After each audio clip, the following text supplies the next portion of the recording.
Welcome to money master. ఇవాళ 3 December Wednesday international మార్కెట్స్లో performance, అలాగే మన మార్కెట్స్ మీద ఇంపాక్ట్ అవన్నీ కూడా ఒకసారి చూసి మనం మాట్లాడుకుందాం.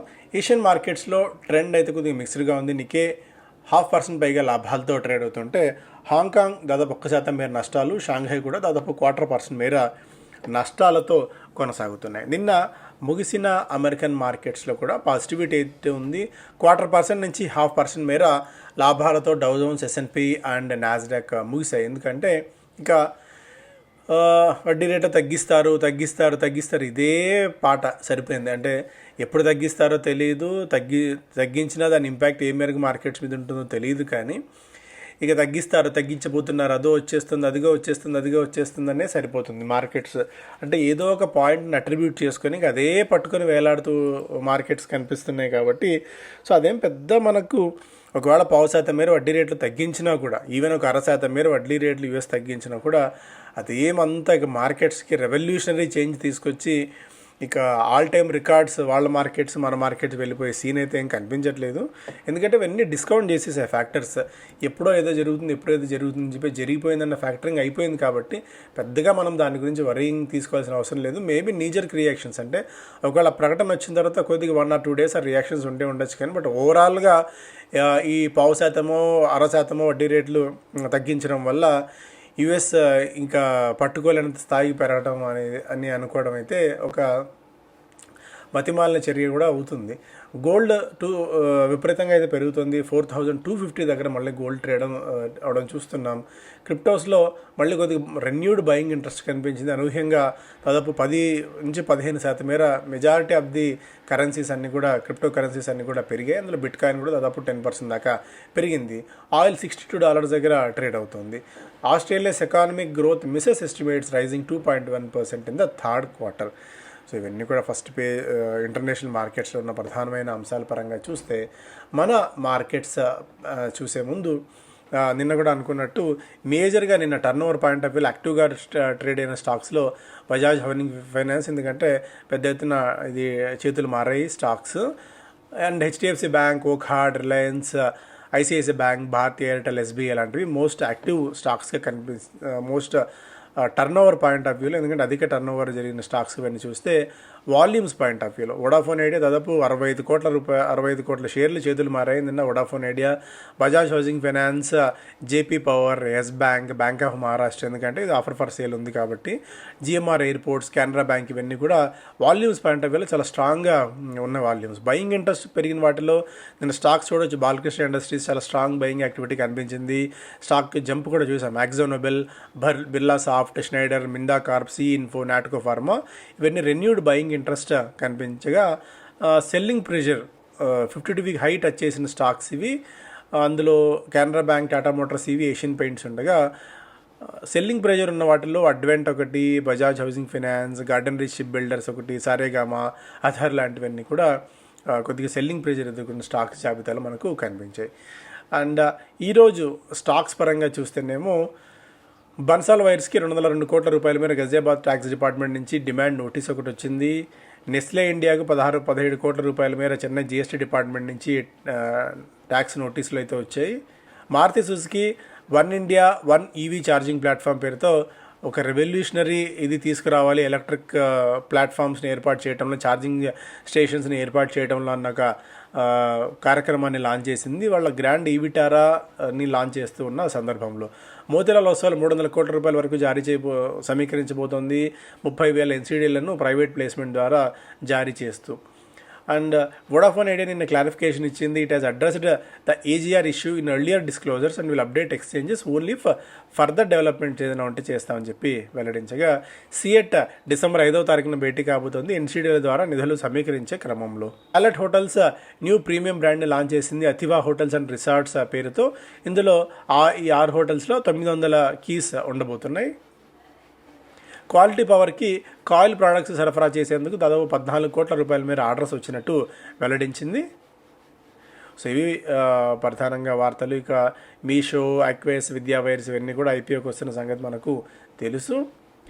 మిగిలిన స్టాక్స్ పరంగా కూడా ఒకసారి మనం గమనిస్తే ఏదైనా స్టాక్స్లో యాక్టివిటీ ఉందేమో అని చెప్పి ఇండిగోకి 117 కోట్ల రూపాయల మేర పెనాల్టీ ఒకటి విధించారు జిఎస్టీ ట్యాక్స్ డిపార్ట్మెంట్ నుంచి ఇన్పుట్ ట్యాక్స్ క్రెడిట్ నేపథ్యంలో. సో దీన్ని ఛాలెంజ్ చేయబోతున్నట్టు ఇండిగో అయితే వెల్లడించింది. ఫస్ట్ పేజ్లో rupee rolls to edge of $90 a dollar cliff hangs on RBI life line. ఇంకా ₹90 దాదాపుగా మార్క్కి చేరుకోవటం, ఇంకా జస్ట్ పైసలు మాత్రమే అది. ఈ పాయింట్ ఆఫ్ టైంలో reserve bank of India interfere అయినా కూడా మెజారిటీ, ఎందుకంటే అది మార్కెట్ ఫోర్సెస్ని లీవ్ చేయాల్సిన అవసరం ఉంటుంది. ఆర్బీఐ ఇన్వాల్వ్ అయినా కొద్ది గొప్ప రికవరీ తప్ప మెజారిటీ ఇబ్బంది పడే అవకాశం అయితే లేదు. గ్లోబల్ ప్రెషర్స్ ఉన్నాయి. డాలర్ స్ట్రెంథన్ అవుతుంది, రూపీ వీకెన్ అవుతుంది. రకరకాల కారణాలు మనం ఇక్కడ చూస్తున్నాము డాలర్ రూపీ ఎఫెక్ట్ వల్ల. సో అందువల్లే, ఎందుకంటే దాదాపు $90 చేరుకుంది కాబట్టి ఫారిన్ పోర్ట్ఫోలియో ఇన్వెస్టర్స్ కూడా ఇక్కడ ప్రాఫిట్స్ బుక్ చేసుకొని, ఎందుకంటే ఆ అడ్వాంటేజ్ కూడా ఉంటుంది, రూపీ ఆ కరెన్సీ అడ్వాంటేజ్ కూడా ఉంటుంది కాబట్టి డబ్బులు తీసుకుని బయటకు వెళ్తున్నారు. ఎందుకంటే ఇలాంటి ఆపర్చునిటీ మళ్ళీ రాదు కాబట్టి. Users can delete Sanchar సాథి app says Scindia. ఎందుకంటే ఖచ్చితంగా ఈ సంచార్ సాథి యాప్ అన్ని మొబైల్స్లో ఉండాలి అని చెప్పి ప్రభుత్వం అల్టిమేటం జారీ చేసిన ఈ తరుణంలో దానివల్ల పరోక్షంగా ఏదైనా గవర్నమెంట్ స్నూపింగ్ చేస్తుందా, తమ మీద ఏదైనా దృష్టి పెట్టిందా, నిఘా పెట్టిందా అని ప్రతిపక్షాలు నిన్న తీవ్రంగా దుమ్మెత్తి దుమారం లేపిన తరుణంలో యూజర్స్ ఆ ఎంబెడెడ్ యాప్ని డిలీట్ చేసుకునే స్కోప్ కూడా ఉంటుంది అని చెప్పి సెంట్రల్ గవర్నమెంట్ అయితే వెల్లడించింది. Funding ledger abuzz again for fintechs. RBI likely to raise forecast for growth, lower it for inflation.